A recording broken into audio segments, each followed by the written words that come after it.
welcome to Mrs. Shelton's art room. Today we are going to be doing an activity that I have been Zooming with some of my students last week that we were having a lot of fun doing as like a spontaneous art lesson in some of our Zoom classes, and I was asked to go ahead and record some for some of the students that weren't able to be there. So today in this art lesson, some of the supplies that you'll need to grab is you'll need a piece of paper. You're going to need something that's circular and round, like I have a roll of tape here, but you can use a cup, you can use something. You just want to make sure it's at least 2 to 3 inches in diameter. I know diameters are a really big word, it's a math word, right? Diameter is on a circle, it is the line that goes from one side of a circle to the other side of the circle. It's how long it is across the middle of that circle, and that diameter can be measured across the same in all points of your circle. So you want to make sure that if you measured from here to here on whatever you're using to trace, it needs to be at least 2 to 3 inches. That way we can make sure that our face is big enough for our drawing. So we're going to stop now and let you go find your supplies. You're going to need something circular. You're going to need some pencil, some paper. You're going to need some markers or crayons or colored pencils. You can use any of them for this project that you want.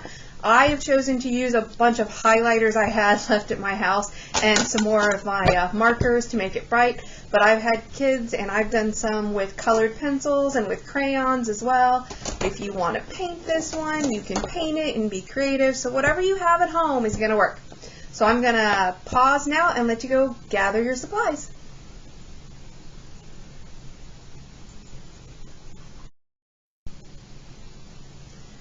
And welcome back. So now we're going to start our pop art cat drawings. And if you notice, I've got this nice little friend here. This little stuffed animal friend of mine is Andy Warhol. Andy Warhol is a famous artist from a movement called pop art.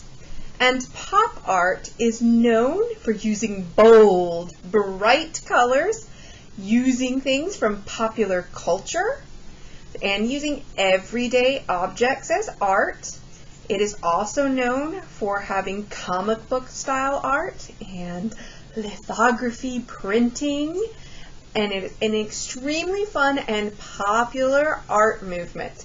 The most famous artists from the pop art movement, there's a bunch of them. I'm just going to talk about 2 that are inspiring this project. One is my little friend here, Andy Warhol, who he was famous for doing regular everyday objects like Campbell soup cans and doing pop stars and putting things in really bright, amazing colors.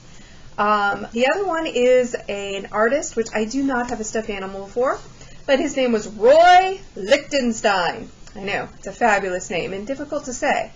But he was awesome, and he was famous for taking comic book art that uses bendy dots and thick black lines and bright colors and making them into giant paintings, saying, this comic book art is also fine art.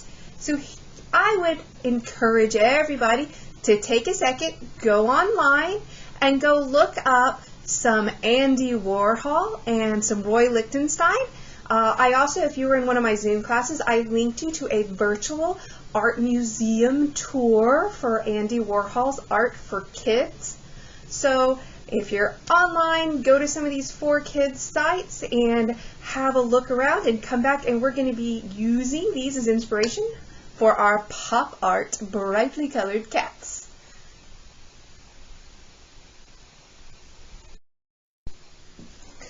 And now we're back and we're going to start our drawing. These are some drawings here that I started in some of my Zoom classes. We have Sid the cat and we have Whisk, named by you guys.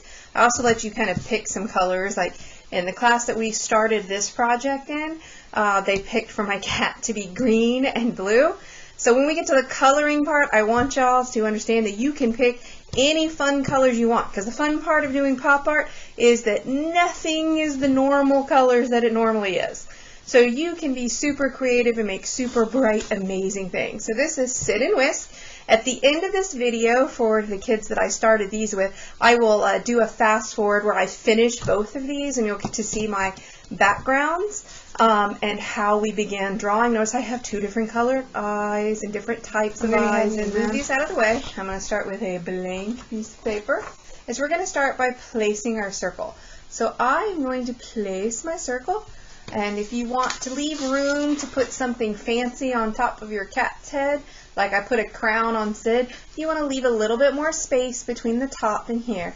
If you want your cat to be bigger on the page and be a bigger cat, like when I drew Whisk, you'll put it further up to the top. I'm going to put mine further up to the top for this one because I want to do a nice big cat that everyone can see. So I'm going to start here, put it in the middle, and I'm going to go all the way around the circle. And now we have a nice starting circle. Now the next circle that we're going to do is we're going to do down here more towards the bottom. Now this circle, we are not going to draw very darkly because we're going to be erasing it. This is just helping us to gauge size as we're drawing. So you're going to come and like lightly put this circle in the same way. And I've got it there. Notice it's much lighter than this one because I know I'm going to be erasing it, and I'm just going to use it to help me draw. So the first thing we're going to draw over here is we're going to start by drawing in the shape of our cat, and we're going to do a little cat neck. So we want our neck to be in here. We're going to go down and go in. Then we're going to make like a hill, and we're going to go far on the outside of that circle, just like that, all the way to the bottom of the paper. Then we're going to come over here and we're going to go in and do it the same thing on the other side. Go down, make two lines, parallel lines, and then curve out and around the circle we just did. Now it doesn't have to be perfect. Your cat and this don't have to be absolutely perfect on both sides. You can spend time going in here. If you're like, oh, that doesn't look quite the same as the other side, you can go back in and spend a little time fixing up your lines, but it doesn't have to be perfect. Okay? So now that you've done that, you can erase our light circle because we're just using that to help us make sure that our body is big enough to fit to the bottom of the page and fit in all the other stuff that we want to do. So now we're going to go in and we're going to wait for this to focus. There we go. Next step is our eyes. Alright, so for this one I'm going to be drawing my lemon-shaped eyes, and I like to call them sad faces and happy faces. So I'm going to start on this side and I'm going to go big sad face, big happy face, and connect them. Big sad face, big happy face. And you have your sad face and happy face. It's okay. Sometimes they're not always coming out the same side. It's okay. Do this. We can add this and work on them till we get them to similar sizing that we like. Okay?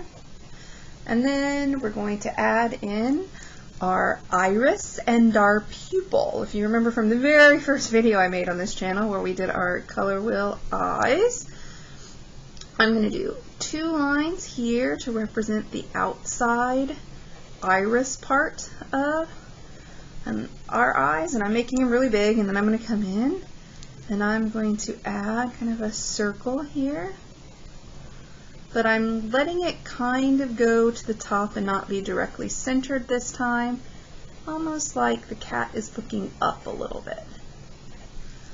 And I'm going to put another little circle to represent our highlight. And I'm just going to shade this in just to remind us when we go to color that this part is the dark part of the eye, which is called the what? It's called the pupil. So the pupil is the dark part of the eye. It's the camera that helps you see and let in light. This part is the iris, the colored part. And the new one that I did not talk about last time in my last video was these outside parts here, the white part of your eyes, is called the sclera. I know that's a fun word, huh? Sclera. Alright, so now I have my little fun cartoon pop art cat eyes. I like that I'm making kind of... Okay, so we have this upside down triangle for our cat nose, and I kind of round off the corners of the triangle. Now I'm going to come in here at the tip of my little cat nose here, and I'm going to make a big curved line up from here, and I'm going to go to the other side, make another big curved line. I'm going to add some dots in here for my cat dimples. Now at this point I've been making this look like a cat, but you can turn this into all kinds of different animals from this basic shape based off of what you do with its eyes, its mouth, and what you do for an ear. We're going to do cat ears, but what if I put really long ears and turned it into a dog? So think about being creativity if you want to make other animals too, how you can start with this shape and turn them into a different type of animal. So we're going to continue our cartoon cats with our ears, and I'm going to come up here and we're going to draw another big curved triangle piece and another one on top, so it looks like the outside of the ear and the inside of the ear. I'm going to do another one with uncurving like this, and doing big ears on this cat. This cat's got some big cat ears. Alright, and so now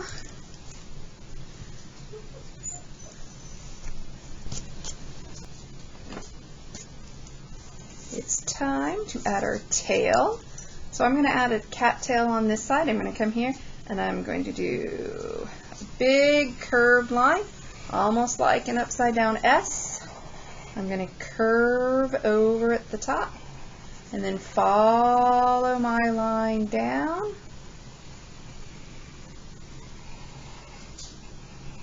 And attach it together, and we have our big cat tail. Now if this was a dog, it would have a different type of tail. Next thing we're going to do is we're going to come over here and I'm going to do some fun cartoon paws. We're going to start our cartoon paws by doing 2 parallel lines. Parallel lines are lines that are next to each other but never cross. 2 parallel lines, and then I'm going to make a big loop and a loop, and we're going to do a 3 looping around right here as our first paw. I'm going to add some upside down triangles for claws. More parallel lines over here, lines that don't touch, and we're going to add 3 loopy lines for our paws hanging out here because our cat is sitting down. It is ready. So now we got our cute little thing. Now let's add some decoration. I definitely want to put a collar on my cat. So in this one I'm going to come in here and I'm going to be like, I want a collar. So I'm going to do a little curved line here, a little curved line here for my collar, and I want to give him a name tag. So I'm going to do a curved line here. I'm going to go up and over and do another curved line, and I'm going to erase the lines from the collar I drew underneath so it looks like the little attachment on the collar is sitting on top of the band. Now I'm going to come in here and I'm going to add a circle here. You could do another shape here. Your animal tag could be a triangle or a heart or a flower, whatever you want. You could make your collar have spikes on it. You could have designs. I'm just doing this one like this, and I'm going to add some little loopy things around here. I'm feeling very floral with this cat. I don't know why. So maybe, since no one's here to give me an idea for names, we're going to go with Flora. Alright, and this will be Flora. So in my previous cats with my classes, we've done a lot of like tigery stripes and tabby lines because our mascot is the tiger, but you don't have to do your cat using lines, tiger lines. You can use stripes like I did in this tail to decorate it. I'm thinking since Flora, I want to make her a little bit different, I'm going to go ahead and make it more like a calico cat where we have like organic shapes versus lines. So maybe I'm going to add in some organic shapes instead of geometric, like that I'm going to color in. We're going to give her some calico-y cat shapes, and maybe I'll do some double lines in here. And I'm coloring her in.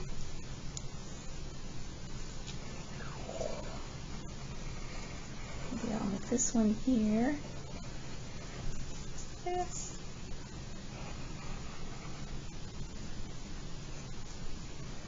Add a few here.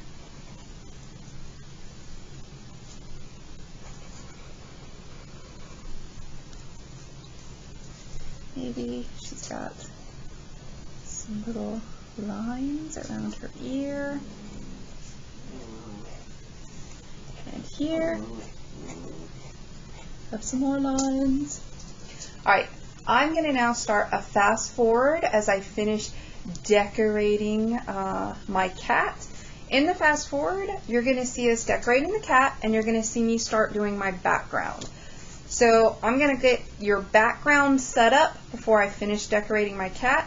What we're going to do is we're going to take and do some lines across our background. So I'm going to take, and if you need a ruler, you can use a ruler, but I can use anything that has a straight edge. You can use a piece of paper. And I'm going to go here and I'm going to, like, this is the top part of a tin I have. I'm just going to go to the corner of my paper and touch it to my cat. And I'm going to draw a line and not go over my cat, just like that. And I'm going to come to this side too. I'm going to go to the corner of my paper here. I'm going to do a line from there to there on the tail, tail to the cat, so it looks like there's a line going behind the cat. And I'm going to do the same thing from the bottom. I'm going to go to the corner, go up this way, go to the corner, and down there just like that. From this point, you can decorate your backgrounds with all kinds of fun symbols. We can use circles and dots and hearts and stripes and creative, amazing decorations. You can do butterflies. You can do things that the cat may be thinking behind it. I may add some flowers onto this background since this is my Flora cat. So now I'm going to stop and I'm going to start fast forwarding, finishing the design part. Then we will get to the coloring.